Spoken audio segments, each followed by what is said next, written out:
Jordan is soul for the mornings. Choose to be grateful. The tune of Georgia football, where books meet Black Mecca. Should you move to Canada?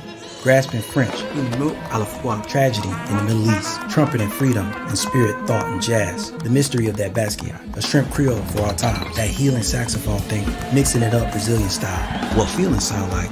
Finding a voice far away.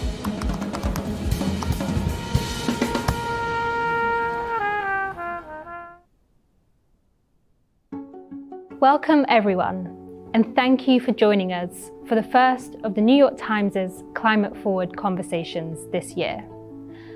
The goal for the Climate Forward Conversations series is to bring leaders, thinkers, scientists, and changemakers together with the people at the forefront of climate change to understand the facts needed to cope with and address the challenges of life on a warming planet. We will expose urgent tensions, shine a light on obstacles and solutions, and bring more people than ever into the discussion. This series includes the online series you're watching today and hybrid events in London, New York, and Sharm el-Sheikh in the lead up to and alongside COP27. I'm Rona Perry, and I'm excited to have you all joining us from around the world, virtually, for today's discussion on how climate change disproportionately impacts different regions and who should pay the price. To answer these questions, I will be handing it over to my colleague, international climate reporter for the New York Times, Somini Sengupta. After Somini talks with the experts, I will be back to speak with a special guest, Inua, a poet, playwright, and performer who marries poetry and climate to powerfully engage his readers. For now, over to you, Somini. Welcome to what is the first of the New York Times Climate Forward Conversations.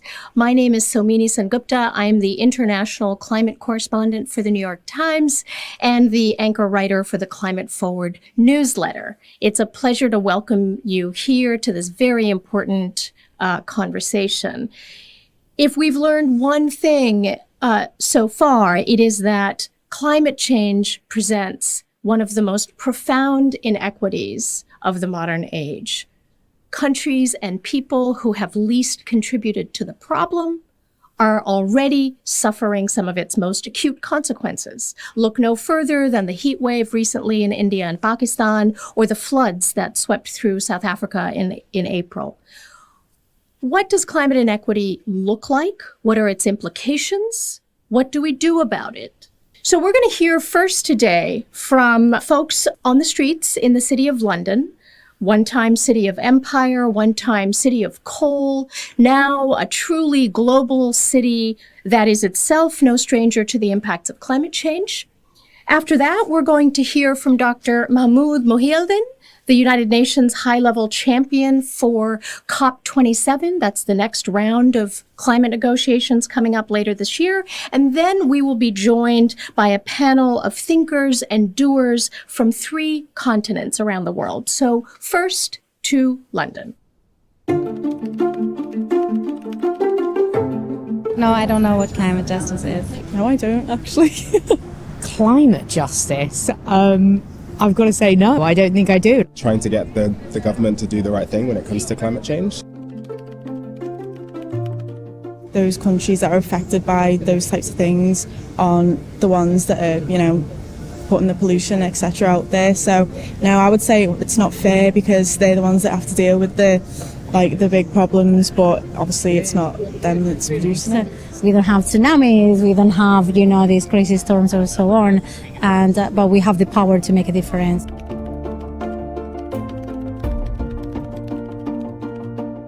Rich countries have a big responsibility when it comes to climate change? I think the rich countries have to lead by the example. We have the resources, we have the capacity, we have data. The government should focus more on the regulations they do and be more aware of what is happening. The government could be doing a lot more to put pressure on companies that contribute to climate change as well, like taxing energy companies more, making a more concerted effort to move away from fossil fuels. And there's actually, ironically, on the converse, a lot of opportunity there to make money as well by investing in green renewables and stuff like that. They have a responsibility for it, and I think that they should be the ones to step up and, make a change. Next to Egypt, which is hosting the next international climate negotiations, the 27th Conference of Parties, known as COP27. I want to introduce you to Dr. Mahmoud Mohieldin. He's been appointed by the government of Egypt as the United Nations high-level champion for COP27. Dr. Mahmoud will tell us a little bit about his top priorities for this set of negotiations. Thank you so much, Somini. So I'd like to share with you what I perceive as 5 possible priorities for COP27. This is not the formal view, but this is very much a perception based on many discussions and interaction that I had with governments in the region and around the world, with the business community and the civil society. I think the first priority should be taking climate change more from a holistic perspective. Many people are seeing that we have really been suffering from using a kind of a reductionist approach when it comes to sustainability. For sustainability to mean only climate change, and climate change to mean only mitigation, and mitigation to be meaning only carbon and carbon pricing. I'm not undermining the importance of carbon and carbon pricing, but it's not everything. It's not going to be helping directly and effectively the poor around the world. It may not really be helpful in creating jobs in different sectors that are not related directly to the energy sector, for instance. And it may not really help the issues related to investments in human capital, in health and education. We are not in 2015 anymore. Yes, at the time of the Paris Agreement, climate was a priority. It's even more of a priority now, but we have been suffering from a variety of crises, health, wars, and the impact of the pandemic on lives and livelihoods, including on debt.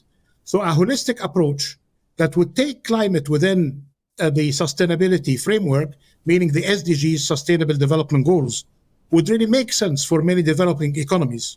The second one, that we have been hearing for many years now, fantastic pledges and statements demonstrating concern or love of the planet. Great to see that. But we saw very little when it comes to implementation. How to bring all of these pledges and big words and summits into solutions in the field. The opinion is basically to have a focus on implementation in the field, almost projectize every good idea that could make sense. And here, this could be a great opportunity for public-private partnerships and for the business sector and the financial sector to get seriously involved in providing solutions by providing funding. This gets me into the third point, which is basically about the future of finance for climate and the Sustainable Development Agenda. I've been in the discussions, and rightly so, discussing things like the commitments of Copenhagen 2009, when the $100 billion pledge was made. Until now, we didn't see that fulfilled to its completeness. We didn't really see the amount being reached, including in last year. So even if we get the 100 billion, we need multiples of that figure. So I think here it's basically about to leverage the private finance, how to push the commitments into operations. The great commitment by the GFANZ membership, more than $130 trillion of assets being committed, how to transfer these assets into flows of funds, what is required from governments, from the business sector, and from the affected community as well to share with their ideas about priority areas. This gets me into the fourth area of work. It's about the regional dimension of climate. Yes, climate is a global agenda by its very nature, by its very mandate, but at the same time, it may have some sort of regional solutions because some of the projects may not be feasible at a country level. They need really to be going beyond the national boundaries. So in this case, some regional cooperation, perhaps between African countries and their neighborhoods, they can invest jointly in infrastructure projects or in renewable energy together. In the Mediterranean, we can really think of some common solutions in the Arab region as well, and beyond this neighborhood that I'm calling you from today. And on the fifth and last point is basically about localizing the climate agenda and the climate action. It is not just about the big summits attended by leaders and by activists and by the business leaders as well as the political leaders. It's basically about how the communities can really feel that these summits is working for them and for their priorities. And there is no better than being engaged in a dialogue with the communities on how best we can serve them through climate actions and climate solutions. And I hope that these 5 priorities, as I see them, are providing opportunities for the business sector, for government leaders, and for the civil society, as well as those who committed assets for the climate action to do a better work in the future. Dr. Mahmoud, I imagine the question of inequity will figure quite sharply in these next negotiations, and that's the subject of our panel discussion today. So lay out your challenge for this panel today. I don't think that we are short of challenges, and the areas related to climate change, we see challenges in the data system, challenges in the implementation, and challenges when it comes to finance and how we can mobilize financial resources, public and private financial resources. Talking to you from Africa, where the responsibility for the whole African continent for the increase in harmful emissions to the climate doesn't exceed 3%. We see the impact on lives and livelihoods that we cannot ignore. Even without the scientific reports, people are feeling them. But now, with reference to science and data and evidence, we're seeing more of that as evidence for the impact on the African continent. And the same is for developing economies around the world, small islands and coastal areas. We need to see how can we deal with these challenges, what can be the role of the private sector, business community, and the financial institutions to provide solutions to all of that. Thank you for that, Dr. Mahmoud. On to our really engaging panel. I want to introduce you to first Jade Begay, Dine and Tesuque Pueblo. She's joining us from Santa Fe. She is an indigenous rights and climate policy organizer. Jade is currently the Climate Justice Campaign Director at NDN Collective. Jade was appointed by President Biden to serve on the first White House Environmental Justice Advisory Council. Welcome, Jade. Next, Donnel Baird, founder of BlocPower, based in Brooklyn. BlocPower is a climate tech startup in Brooklyn that analyzes, finances, and installs clean energy in building upgrades, and particularly in underserved communities. Next, I'd like you to meet Tarye Badegashian. She is the managing director and CEO of ARM Horath Infrastructure Fund Managers.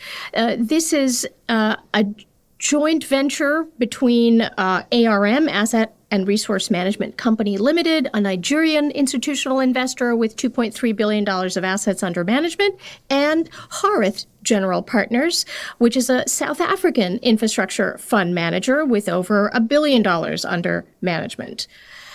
And finally, from Bangalore, India, I want to introduce you to Ulka Kelkar. She is the climate director for the World Resources Institute. She's trained as an economist, and she's worked for the last 2 decades on climate change impacts and policy in India. Welcome to you all. I want to start with you, Ulka, in Bangalore. What does climate inequity look like from where you sit? You've witnessed this very unusual, very punishing heat wave in India and Pakistan very recently. So over to you. Thanks, Somini. It's exactly what you said at the beginning of the show, that those who have done the least to cause the problem of climate change are really the most at risk from the impacts of climate change. So in India, we've had the hottest March and April in more than 100 years. And people say India is always hot. But this heat wave came at a time that was at the wrong time for farmers who had sown wheat, the wheat crop. It came at the wrong time for school children who still hadn't started their summer vacations. And it came at a time when we are still using the last of the water that's saved up from last year's monsoon rains. And this year's rains are still several weeks away. So this isn't normal. It is made worse by 1 degree Celsius, just 1 degree Celsius of average global warming caused by more than a century of greenhouse gas emissions. And if you look at who's the most vulnerable, it's people who cannot even afford to stay indoors to protect themselves from the heat. Farm workers, construction laborers, those who work delivery jobs, those who are homeless. So they're not the ones who can use air conditioning or even other forms of cooling to protect themselves. They're not contributing to greenhouse gas emissions, but they're the ones who are the most at risk. So that's what, to me, inequity looks like. Yeah. Donnel, you've just heard a voice from the Global South saying the most vulnerable among us, the poorest among us, are being hit the hardest. Everyone looks to the United States to take action because the United States is history's largest emitter. What impact does historic inequity have on this country's ability to get climate legislation done? What a great question, Somini. Thanks for so much global context, Ulka. I think that climate inequity in the United States is the primary barrier that we must overcome in order to achieve any kind of climate policy or legislation that gives the United States the opportunity to intervene in the climate crisis and to help lead the response to the climate crisis. The reason we need to address climate inequality in America and economic inequality in America with regard to climate, it's not because we're good people or we're ethical or we're moral or we're nice liberals or nice progressives, because it's the right thing to do to address economic inequality.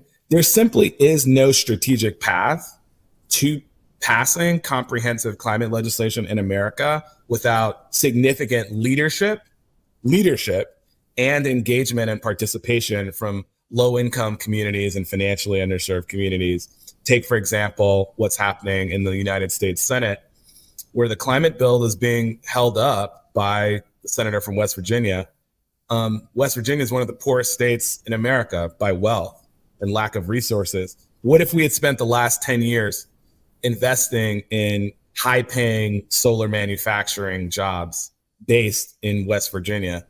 We would have built a political and policy constituency inside that state that would allow Senator Manchin to support national United States climate legislation so that we could lead the world on responding to climate. So addressing inequality in America is critical and fundamental. It's not a side thing. It has to be our number one priority in order to move climate policy forward in America. Can I ask you to jump in on this, Jade, from where you sit?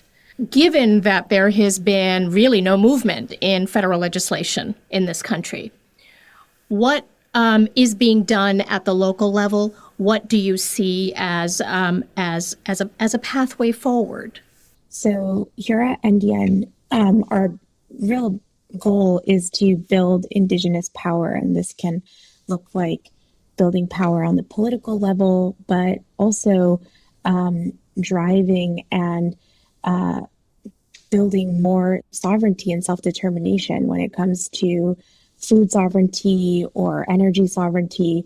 So we're increasing that by organizing specifically in the philanthropic world to drive resources directly to tribal governments, to Indigenous communities, where they can scale up and build those types of regenerative models. So for instance, we're co-partnering on a project called the Willakota Buffalo Wildlife Sanctuary and Buffalo Range, where this model is not just revitalizing the buffalo population, which is a sacred animal to the Lakota people, but it's creating access to food, hence food sovereignty.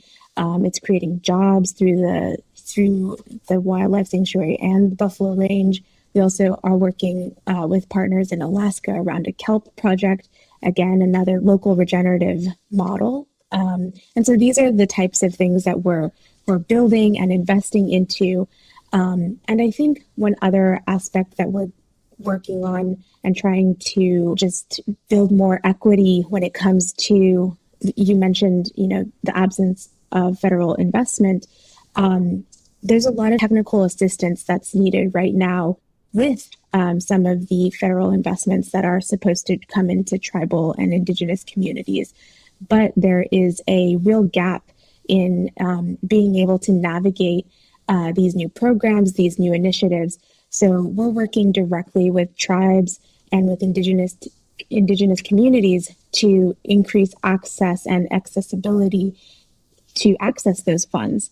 A lot of times it's just a matter of capacity and understanding, the wonkiness of these types of programs. So we're here to also support tribes on that front too.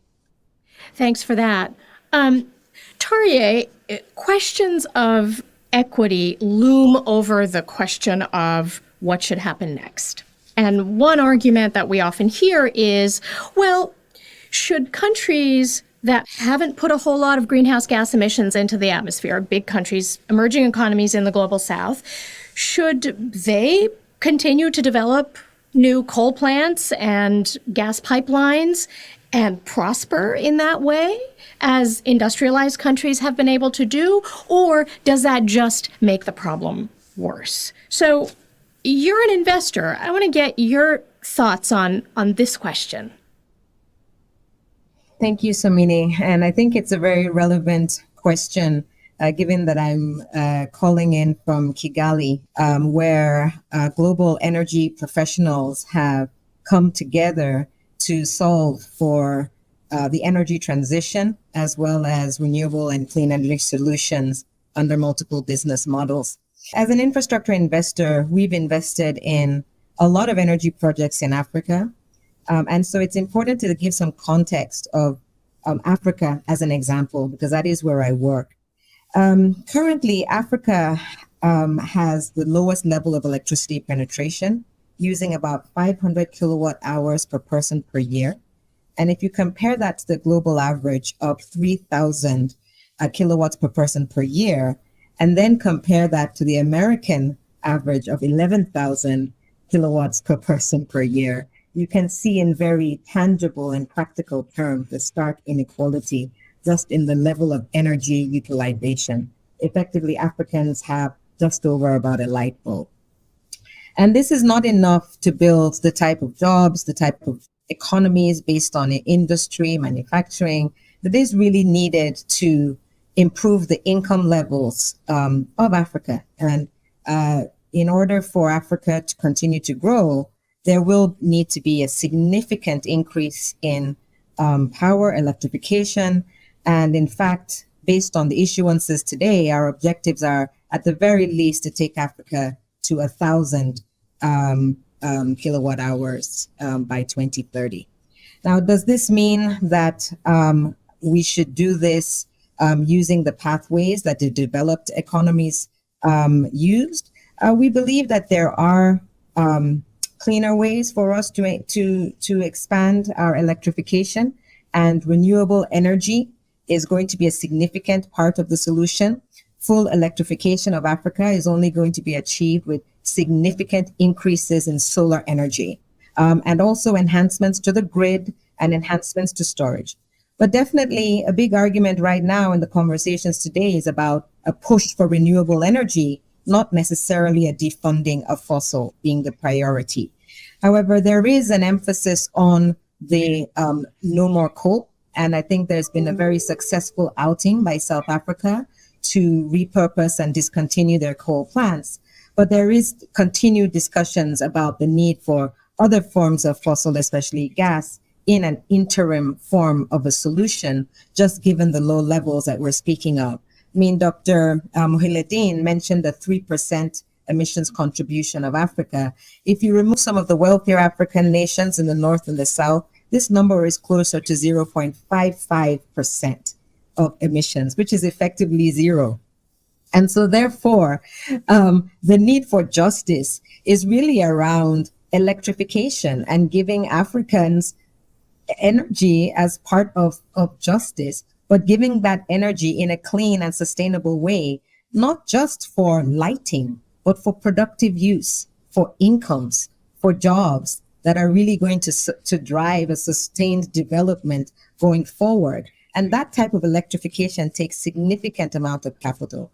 I will just close that Nigeria has calculated for their energy transition what it would take to fully electrify the Nigerian economy to meet the type of numbers we're talking about. And it's a $400 billion price tag, which is 4 times the commitment in Copenhagen of $100 billion from the global south, global north to global south for the entire developing economies. That just speaks to how great the need is. And that really we need to be focusing on transforming the amount of renewable energy and electrification and sort of focusing on those solutions at this time. This is really kind of the crux of the debate. No one disagrees that renewable energy infrastructure should be scaled up. But I do hear a real debate about whether countries in the global south should scale up, should build new fossil fuel infrastructure now. There are countries like South Africa, notably South Africa, that have committed to get off coal.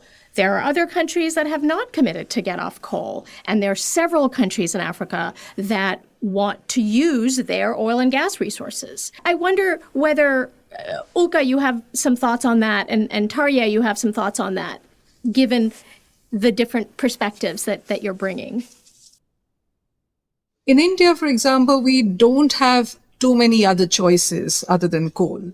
We don't have much oil and gas reserves domestically, and nuclear is just 2% of our electricity mix. But having said that, many Indian states have announced that they don't need to build new coal power plants. Even some of the biggest state-owned utilities, like the National Thermal Power Corporation, had announced that they're diversifying into renewable energy. As you would know, India has pretty ambitious plans to triple its current installed capacity of renewable power. The catch, however, is that current events can still influence this. So, for example, the war in Ukraine, the heat wave itself, which increased the demand for cooling, all of this has actually made things a little more uncertain. And so what we need is really to bring down the costs of solar power. Already these have fallen 85% in the last 10 years. But as we scale up, we need the costs of batteries to fall so that we can store this electricity and use it when it's needed. If that happens, then really commercial factors will overtake some of the other factors which are driving the need or the dependence on coal. And Tarje, oil and gas, should there be more oil and gas infrastructure built in West Africa, whether for exporting to Europe, which suddenly wants non-Russian sources of gas? Or should this be the end of new fossil gas infrastructure? Thank you for giving me the trickiest question here. I think just building off from coal and then going to oil and gas, I think the global community has agreed that we cannot afford more coal. And I think it's very disheartening to see Europe considering reopening coal plants in response to the Ukraine crisis, especially given the context that we just described around justice. Now, we have to make a distinction between oil and gas. Gas has a very different role to play, especially in the context of decommissioning coal. Because even to decommission coal plants in countries like South Africa that are nearest to Mozambique, gas can potentially be a bridge solution in the interim, insofar as there is an investment case that is at maximum 20 years, because we don't want those gas assets going beyond 20 years. And there is a structure for hiving off the stranded asset, as well as potentially reinvesting those proceeds into renewable energy. So the interim gas strategy cannot be delinked from a long-term clean energy strategy. And those dots really need to be connected. But I think an interesting data point is that even if African countries continue to invest slightly in gas-based energy sources, at the very least for base load, which is still an energy aspect that is weak. We don't, hydro is not enough. And just as Oka mentioned, the cost of storage hasn't fallen enough to justify using storage as part of your baseload. So there's still a need for some level of gas for baseload, even to enable electrification with more renewable, because you have to maintain a ratio balance, right? And so the studies are showing that even some of that investment in gas, in terms of meeting a net zero commitment by many African governments, that they would still be on track. So it's very important also that we all adopt science-based approaches to these calculations and move away from the emotions. Because if you adopt a science-based approach for going to net zero for many African countries, gas in the interim, at least for the next few years, can be part of the solution. It can be part of the solution to go off coal, and it can be part of the solution to be able to deliver on more renewable energy for the transition. But those points I made about how to manage the time frame, the stranded asset, and to make it more sort of reasonable, those aren't being addressed, and they should be. Donnel, can I bring you in here? Because you're trying to get New Yorkers and people in other cities to get off gas, to heat our buildings. Can you talk a little bit about that? Yeah, we use the catchphrase, we want to turn buildings into Teslas, just like we can remove fossil fuel engines from vehicles. We can now remove fossil fuel equipment for heating a building or cooling a building or producing hot water or for cooking gas in our kitchens. We can now remove all of that fossil fuel equipment from inside a building and shift that building to 100% clean energy and all electric equipment. So we can decarbonize that building's consumption on an ongoing basis with new technology that emerged out of Japan over the last 4 or 5 years. So because we now can convert one building to 100% electricity, and we can make sure that that electricity comes from clean sources, whether it's hydropower in Quebec or wind power or solar with local battery storage in and around New York City. Because we can do that for one building, it means we can do it for a whole city block of buildings. And if you can do it for a whole city block of buildings, it means you can do it for a whole city. And so we are proud to partner with the city of Ithaca, New York, where Cornell University is located. They're the first city in the world to declare that they're going to decarbonize all of their buildings. All 6,000 buildings in the city of Ithaca will move to 100% electricity in the next 5 to 6 years. And I think as more cities join in the United States, hopefully we will be able to help demonstrate some leadership that we can decarbonize buildings and cities now. And so we should. We, as in the rich world, with the resources to do so. And how do we share data on construction costs, engineering costs, infrastructure costs that are necessary for the philanthropic world or global governments in rich countries to understand if we contribute $1 to micro hydroelectric power in the Congo River, there's going to be $10 of infrastructure capital from Terrier that comes in, and we have the data to understand how and why that's a good investment not just because it's moral, but because it's going to make money, and because making that kind of investment is necessary for the global coalition that we need to combat climate change and save the planet. Let's talk about money. Money has been promised. Money has not been delivered. Ulka, you've thought a lot about money. What should it be for? What kind of money should it be? Where are we now? We only have a few months left before the next round of negotiations. Money, I'm certain, will be a big sticking point in November when the talks begin. Absolutely. This figure of $100 billion that gets revisited every year since 2009. We're not $100 billion a year. A year of climate finance. That's right. That's right. We're nowhere near it. And everybody knows that this is really just symbolic. It's a symbol of trust, of cooperation. It's just a fraction of what's actually needed. But more importantly, we need to see what the money looks like. For example, only 20%, a fifth of the climate finance that's currently going from developed to developing countries goes for adaptation, adapting to the risks of things like the heat wave. Most of it is for mitigation, for things like renewable energy, which are becoming commercial.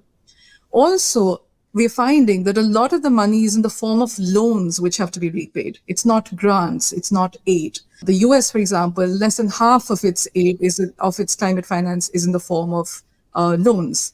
For countries like France, Germany, Japan also, most of their climate finance is in the form of loans, not grants. And so what happens is, or really rather what happened during the pandemic, is that some of the most vulnerable countries were hit by this triple whammy. They had to deal with the COVID pandemic and the economic recession as a result of it. They faced a number of climate disasters like cyclones, and they had to repay the debt that they were falling into.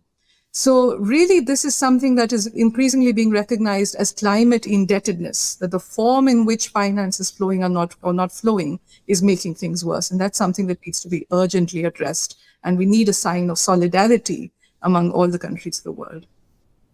We heard some ideas floated about green debt relief, some sort of agreements with countries and lenders. Has there been much progress made on that as far as you know? There has been some movement by the International Monetary Fund to have a new kind of solidarity fund. There has been some talk about debt swaps, but I think much more is needed. So if the money doesn't come from north to south, and the inequitable impacts of climate change, remain a reality, are any of you concerned that this will become an excuse for large emerging economies not to take action going forward? I don't think it can be an excuse because the impacts of climate change are being felt, and a lot of action has to be taken. But certainly for some of the smaller economies, what it's leading to, I mean, if you look at the case of Fiji, during 2020, they had to divert a lot of their domestic resources away from adapting to the impacts of climate change. There was a 40% reduction in the amount of money that they would have dedicated to climate adaptation, and they had to use it for other things. In Indonesia, there was a similar fall by 20%. So what's really happening is that the money isn't going to where it's most urgently needed. Since we're talking about justice, it's not going to those who need it the most and the most urgently. The money is not going to those who need it the most. Yes, Tarya. I think it's a really interesting question in that, if funding doesn't flow, and frankly, funding hasn't been flowing. So let's look at what's actually happening. It's a very interesting time. And again, I'll speak from my experience with this escalating costs in fuel, especially driven by the crisis and then inflation and supply chain issues. We're actually seeing countries see clean energy as a great opportunity because with the reducing cost of solar, you actually have an investment case. There's a commercial case. There's actually a sales case to be able to move people off diesel, to move people off petrol-based energy, because even in countries like Nigeria, there are folks that use petrol for generators, actually. And so we see great opportunities investing in clean energy solutions in multiple business models that create a cleaner, more affordable option relative to the cost escalation that's happening in the markets today. So that's I see a lot of innovation as a result of the crisis. Where what I actually see would be the greatest challenge, and it has to do with the lack of adaptation funding, is that the offshoots of adaptation and the lack of resilience are much more intricate than just flooding or drought. You see, adaptation is causing great problems with food security, with agriculture. The challenges with water and drought are actually leading to migration, which is leading to insecurity, and which is driving a lot of the problems in Africa, and also leading to a lot of the people movements that you're seeing through Europe. So if we don't solve adaptation and resilience, we risk global insecurity, global economic, instability, which is actually a lot of what we're dealing with today. And so I think one of the greatest challenges about adaptation and resilience is that it's so much more than ensuring against, a once in a 100-year flood versus a once in a 1,000-year flood. Because over the last few years, adaptation's almost been about insurance. Adaptation is actually tying to security. It's tying to food. It's tying to livelihood. And I think that's really the greatest crisis that would really be upon us. Yeah. That brings me to a question I really wanted to pose to you, Jade. What does thriving on a hotter planet, not just surviving, but thriving on a hotter planet, look like for your community and for Indigenous communities elsewhere? Yeah, so I think with our work, we are wanting to ensure that our communities, Indigenous communities that we work with, are able to have food and have that insurance of and assurance of food for years and years to come. It's been mentioned multiple times that is a key factor in creating stability and security for communities. So we're working, like I said, with different models, the Buffalo Wildlife Sanctuary and wildlife and Buffalo Range. We have kelp projects in Alaska where we're increasing access to kelp as a food, but also as a product for, again, creating a local economy. So there's multiple projects happening across North America that we're involved in that focus on that. And I think one other aspect, and just to bring this issue in, is access to healthcare.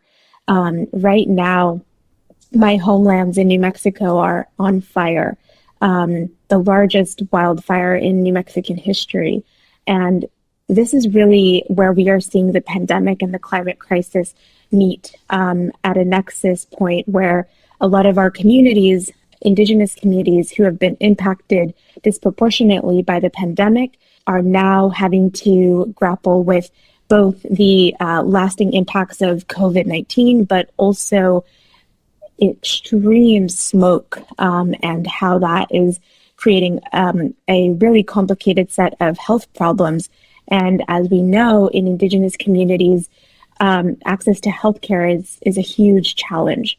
So as the planet warms, as we see climate disasters happen more frequently, we need to create better health systems and more equitable access to healthcare. That is a perfect place to bring this to a close by doing a really quick lightning round. I want to ask each of you, what do you see as one fix that you would like to see scaled up, either in your own community, in your nation, or globally? So really in 3 words or less, one fix. Olga, let's start with you. Reskilling and safety nets. Tarieh. Democratized clean energy. Jade. Land back, Indigenous land co-management. And Donnel, finally, you. Decarbonize 20 global cities in 5 years. Okay, I think that was 5 words. That's a great place to bring this to a close. Those are excellent prompts for us to move forward. So thank you so much to all our panelists for sharing your time, for sharing your expertise, and thank you to the audience for joining us today. We hope you're going to come back and join us for our next Climate Forward conversation, which will take place in London, June 30th to July the 2nd. I'm Somini Sengupta. I hope to see you there. But don't go away quite yet. Stick around. There's a bit more. Thank you, Somini, and thank you to the speakers for such a thought-provoking discussion. Welcome, Anua. It's so great to be speaking with you today. How are you? I'm fine, thank you. Thanks for having me. Let's just jump right into the conversation. You describe yourself as a poet, playwright, and performer that touches on themes of identity, displacement, and our common future. Can you tell me a little bit about why climate is also now a central theme in your recent work? I've been an immigrant since I was 12 years old. I migrated to London. Then after 3 years, migrated to Dublin and returned to London in 2002. And in my work as a sort of traveling performer and thinker and playwright, I've been to various places across the world, from India to Pakistan to United Arab Emirates to Australia to New Zealand. And it's been just become clearer and clearer to me that climate change is drastically changing life in those countries. And we in the global north have partially escaped the effects of this, but a lot of those problems are caused by our actions here. And I'm a huge believer in taking responsibility for one's actions. And as a Nigerian, also seeing the effect of climate change and how that interacts with sectarian violence in the north where I was born, which contributed to the reasons why my family left Nigeria, it's become more and more pressing, and we can't ignore it anymore. My wish is to leave the earth in a better shape than I entered it, and it's becoming less and less likely that that's going to happen. So now I'm wondering what I can do, and it's important to look at these things. We asked our audience members what climate inequity means to them, and I'd like to pose to you the same question. Well, for instance, some of the current discourse looks at the economic development of countries in sub-Saharan Africa, in the global south, and trying to get them to think about climate positive actions, but some of the problem with that is the aspirational quality of urban living, where those in developing countries, in developing societies that are cosmopolitan areas want to emulate some of the comforts of life that we experience here in the global north. And I think when the global north begin to tell the global southerners how to live without thinking about the continuum of exploitation, it contributes to inequality, just how we discuss these things. So I think we can't fractionalize these issues. We have to think about them in context, in all context, in terms of fossil fuel, in terms of wealth, capitalism, exploitative industries, et cetera, et cetera. And that's what it looks like to me. We need to create more encyclopedic and three-dimensional conversations. That's great. What is the role of artists, do you think, in engaging people as social justice and the climate movement increasingly intersects into the mainstream? I think artists tend to walk tangentially, diagonally through society. Whenever for or against, we're sort of cutting through, which means that we can see what has come before and see where we're going, whilst maintaining sort of objective perspective. I think we're good at digesting and crystallizing and reforming narratives in digestible ways, because the scale of the changes needed are so vast. It's too great for any one mind. But artists are good at articulating and telling possible stories in really digestible ways we can hold on to. And I think that's our role. We're cultural translators here, and that's how we can best serve the conversations. I'm curious to know if you could speak a little bit about how the actual came to be, and can you walk us through your creative process including some of the challenges you may have faced. The Actual is a collection of poems which came out a few years ago, in which I tried to write the book as I experienced living in a cosmopolitan, fast-paced city like London, where most of the impetus, the inspiration from the poems came in transit. And I wrote the sequence of 55 poems in transit. The book contains no punctuation besides the /, which creates this tumbling way of falling through literature, falling through ideas and notions, and trying to create a sense or find a path through the chaos, which really replicates what it is to live in London. And within it, I engage with various topics that engages with members of the community in London, lots of issues from people of color, lots of migrant issues, migration issues, but also climate change and the fast-paced nature of living in cities like that. And the book is a sequence of 55 poems covering everything from Black masculinity to depression and suicide, but also to questions of climate change and climate legacy and what we are doing and what we can do in order to create a more connective world. Awesome. Would you like to share a piece from The Actual? Because we'd love to hear it. I shall share one poem, and this is a sort of absurdist, dark fantasy about the last tree on Earth, the one that survives humanity, and it's called Our Future. When our scorching planet ignites the last evacuating airship to cook its soft cargo of human flesh in an expanding fireball, and fragments of its propeller blades thunk inches deep into tree trunks in the straggling forest beneath. What I want to know is which will survive, which strain, which wood grain will hold encoded like a fingerprint pushed into wet clay that final day of reckoning, when this cerulean blue ordained world we have corroded a toxic gray begins its self-reclamation, starting with that tree, a lone lieutenant, a desperate sentinel erect through the falling ball of fire, jet fuel, and smoldering meat. Its face of leaves weighed with dust, its waist of branches noosed in plastic bags, yet standing, stubborn in its shaggy majesty, amidst the ship's carnage like a righteous middle finger thrust at all humanity, proud in the snarling sky. Thank you, Anua, for being here with us, for sharing your poetry. We really appreciate it. Thank you. I'm curious to know how members of the audience might be able to connect with you, either online, or in person. Thank you.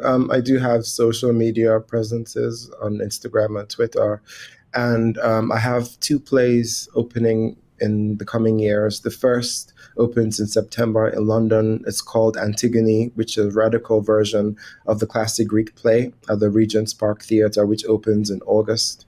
And the second is a play opening in New York at the New York Theatre Workshop in June next year called The Half God of Rainfall. So those are my next artistic offerings towards these conversations I have regarding making a better world. Thank you again to Somini for your skillful moderation, the speakers, Anua, and to our audience for your participation and questions. We look forward to welcoming each of you to our next online event in the Climate Forward Conversation series, focusing on climate and fashion. You can sign up for that session at timesevents.nytimes.com. We'll also be bringing Climate Forward to life in person at the end of this month in London, bringing together entrepreneurs, economists, climate leaders, and cross-industry experts, and of course, our own journalists, to take stock since COP26, to understand what action has been taken and what urgently needs to come as we head towards COP27. A recording of today's event will also be viewable on this YouTube page. Thank you again, and I hope to see you all soon.